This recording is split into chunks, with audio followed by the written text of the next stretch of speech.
नमस्कार दोस्तों, जय हिंद, वंदे मातरम।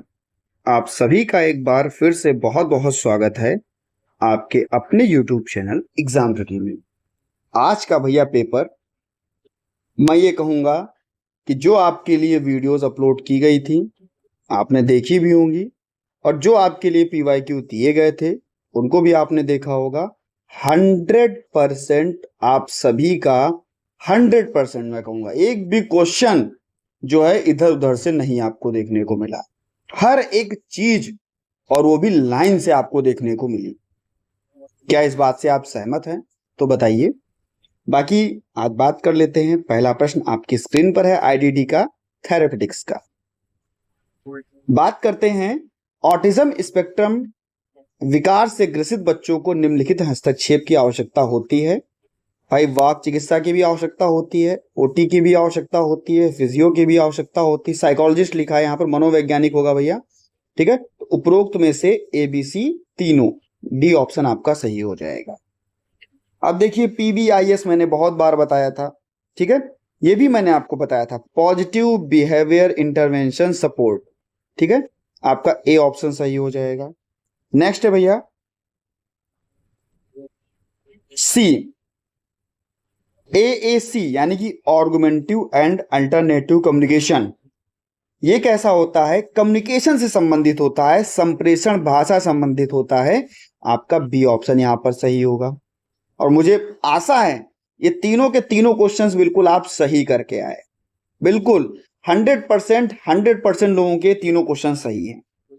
ठीक है, इसके बाद में भौतिक चिकित्सा को शारीरिक चिकित्सा भी कहा जाता है। क्या भौतिक चिकित्सा को शारीरिक चिकित्सा भी कहा जाता है? तो बिल्कुल भैया, भौतिक चिकित्सा को शारीरिक चिकित्सा भी कहा जाता है। क्या ये सही है? तो बिल्कुल भैया ये सही है आप। ठीक है, इसके बाद में विकासात्मक देरी दिव्यांगता वाले बच्चों के लिए प्ले थेरेपी का सुझाव नहीं दिया जाता। भाई जो ऐसे बच्चे हैं, विकासात्मक दिव्यांगता वाले बच्चे हैं, उनके लिए प्ले थेरेपी तो होनी चाहिए, लेकिन ये गलत कह रहा है कि भाई सुझाव नहीं दिया जाता, तो ये हो जाएगा आपका गलत। इसके बाद भैया हम लोग मिलान की बात कर लेते हैं। देखो भाई, सेरेब्रल पाल्सी है तो आप सभी ने फर्स्ट ईयर में ही पढ़ा था, यूनिट 2.1 में ही।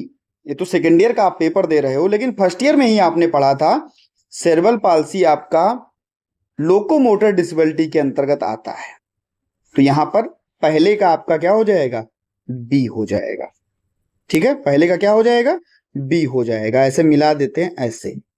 ठीक है, योगा, योगा में आपका एक आसन होता है जिसको हम लोग भुजंगासन बोलते हैं, और यहां पर आपका जाएगा डी में। दूसरे का आपका क्या हो जाएगा? डी हो जाएगा। ADHD नाम से ही स्पष्ट है, attention deficit hyper activity disorder, यानी कि सक्रियता वाला। और बौद्धिक अक्षमता में आपको क्या देखने को मिलता है? कम बुद्धि। और मुझे आशा है आपने 9 के 9 क्वेश्चंस जो हैं, 95% बच्चों ने 9 के 9 क्वेश्चन बिल्कुल सही किए हैं, बिल्कुल सही किए हैं। आगे बात करते हैं। पहला ही क्वेश्चन दिया था, मनोरंजन चिकित्सा पर संक्षिप्त टिप्पणी लिखिए।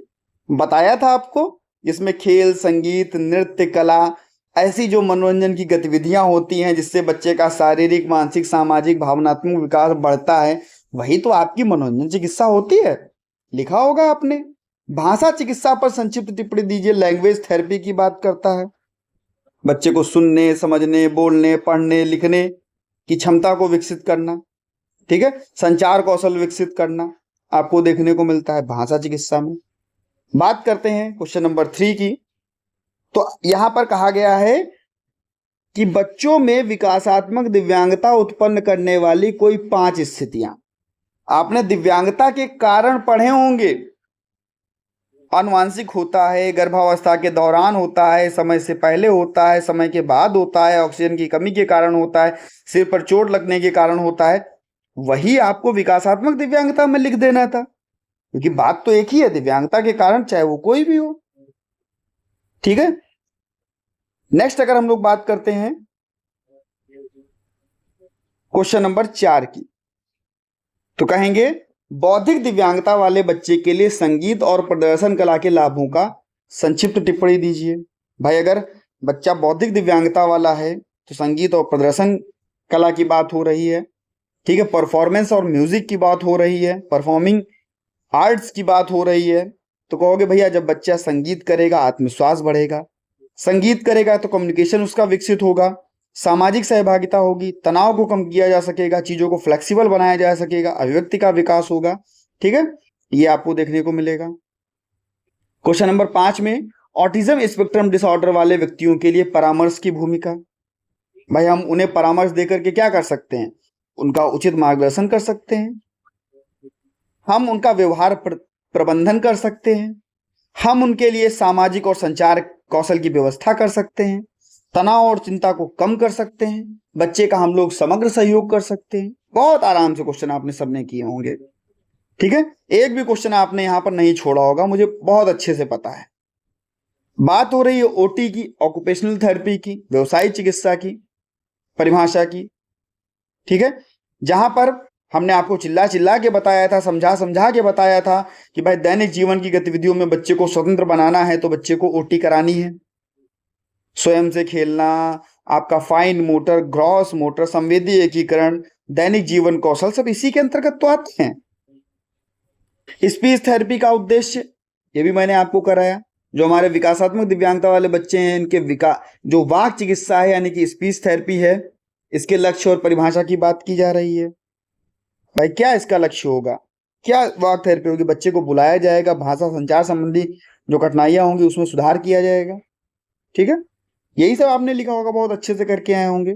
प्ले थेरेपी पर मैंने आपको ये भी कराया, जो मैंने क्वेश्चंस की, जो 15 क्वेश्चन की जो मैंने वीडियो अपलोड की थी वहां पर क्वेश्चन आपके हैं। स्पेशल ओलंपिक के बारे में बहुत अच्छे से बताया था, एक छोटा सा टॉपिक आ गया था 1968 से लेकर के, हमने यूनिस कैनेडी से लेकर के, ठीक है, किसकी बहन थी ये भी बताया था, कहां पे शुरुआत की गई थी ये भी बताया था, सब आपको मैंने बताया था।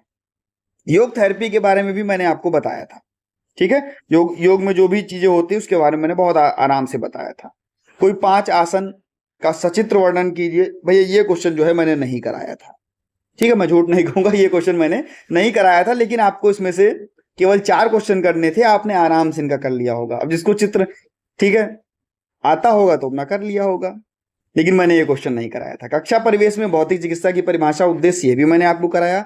समस्या व्यवहार के लिए थेरेपी, सीबीटी, पीबीआईएस ये भी मैंने आपको कराया था, पॉजिटिव बिहेवियर इंटरवेंशन सपोर्ट, ठीक है। क्वेश्चन नंबर 3 भी विकासात्मक दिव्यांगता वाले बच्चों के लिए संगीत और प्रदर्शन कला के बारे में भी कराया गया, और वैकल्पिक जो आपका आर्गुमेंटिव एंड अल्टरनेटिव कम्युनिकेशन सिस्टम था, कम्युनिकेशन एड्स और डिवाइसेस जो थी उनके बारे में भी आपको क्वेश्चन कराया गया, ठीक है। तो कैसा रहा आज का आपका पेपर, कमेंट सेक्शन में भैया जरूर बताइएगा। एक बार सभी मित्रों तक वीडियो को शेयर कर दीजिएगा, वीडियो को लाइक करना ना भूलिएगा, और सभी मित्रों तक वीडियो को शेयर करना और सब्सक्राइब करना चैनल को ना भूलिएगा। मिलता हूं भैया नेक्स्ट वीडियो में, धन्यवाद।